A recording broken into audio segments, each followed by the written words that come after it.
Lord কার্জনের বিখ্যাত বঙ্গভঙ্গের সময় ব্রিটিশরা বাংলাকে ভাগ করে পূর্ব বাংলা এবং আসামকে জুড়ে দিয়ে তৈরি হয় নতুন এক প্রদেশ যার নাম দেওয়া হয় পূর্ব বাংলা ও আসাম। আর এই নতুন প্রদেশের রাজধানী করা হয় আমাদের ঢাকাকে। এই সময়টাই ছিল ইতিহাসের সেই মুহূর্ত যখন আসাম ও বর্তমান বাংলাদেশ একটি অভিন্ন রাজনৈতিক ও প্রশাসনিক ছাতার নিচে ছিল। কিন্তু এই ঐক্য বেশিদিন টিকল না। বঙ্গভঙ্গের বিরুদ্ধে তীব্র প্রতিবাদ ও স্বদেশী আন্দোলন শুরু হয়। প্রবল চাপের মুখে ১৯১১ সালে ব্রিটিশরা বঙ্গভঙ্গ রদ করতে বাধ্য হয়। পূর্ব বাংলা আবার পশ্চিম বাংলার সাথে যুক্ত হয়, আর আসামকে আবার একটি আলাদা প্রদেশ হিসেবে ঘোষণা করা হয়। মাত্র ৬ বছরের এই প্রশাসনিক মিল বাদে আসাম বরাবরই তার নিজস্ব আইডেন্টিটি ধরে রেখেছিল। আসাম কেন বাংলাদেশের অংশ হয়নি তার চূড়ান্ত ফয়সালা হয় ১৯৪৭ সালের দেশভাগের সময়। ভারত যখন ভাগ হচ্ছিল তখন ধর্মের ভিত্তিতে সীমানা নির্ধারণ করা হয়। বাংলা ও পাঞ্জাবকে ভাগ করা হলেও আসাম ছিল হিন্দু সংখ্যাগরিষ্ঠ একটি প্রদেশ, তাই স্বাভাবিকভাবেই আসাম ভারতের অংশ হওয়ার কথা ছিল। কিন্তু আসামের একটি জেলা নিয়ে দেখা দেয় বিশাল বিতর্ক, সেটি হল সিলেট। ১৮৮০ সালে সিলেট বাংলারই একটা অংশ ছিল।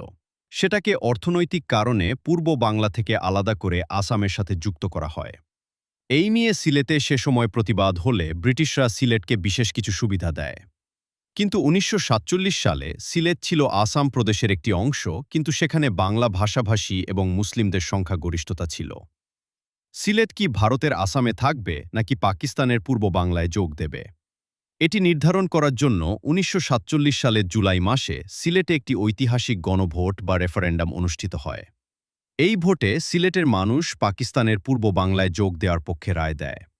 ফলে সিলেট আসাম থেকে বিচ্ছিন্ন হয়ে আজকের বাংলাদেশের অংশে পরিণত হয়। তবে সিলেটের করিমগঞ্জ মহকুমার একটি বড় অংশ র্যাডক্লিফ লাইনের গ্যাড়াকলে পড়ে ভারতের আসামেই থেকে যায়। অন্যদিকে আসামের বাকি অংশে গোপীনাথ বরদলৈয়ের মতো নেতাদের জোরালো রাজনৈতিক ভূমিকার কারণে আসাম সম্পূর্ণভাবে ভারতের অন্তর্ভুক্ত হয়। ১৯৪৭ সালের দেশভাগের পর আসাম ভারতের অংশ হলেও সেখানকার রাজনৈতিক এবং সামাজিক পরিস্থিতি মোটেও শান্ত ছিল না। বাংলা এবং সম্পূর্ণ ভিডিওটা আপনারা ইউটিউবে দেখতে পারবেন। আপনারা কমেন্ট বক্সে লিঙ্ক চেক করলে আপনারা সেখানে ইউটিউবের লিঙ্ক পাবেন। সেখানে গিয়ে আপনারা সম্পূর্ণ ভিডিওটি দেখতে পারবেন। আর কেউ যদি গেম ডেভেলপমেন্টে ক্যারিয়ার করতে চান, 3D মডেলিং শিখতে চান, লেভেল ডিজাইন করতে চান, সম্পূর্ণ একটি গেম, মোবাইল বা পিসির জন্য বানাতে চান, আপনারা কমেন্ট বক্সে আরও ডিটেল পাবেন।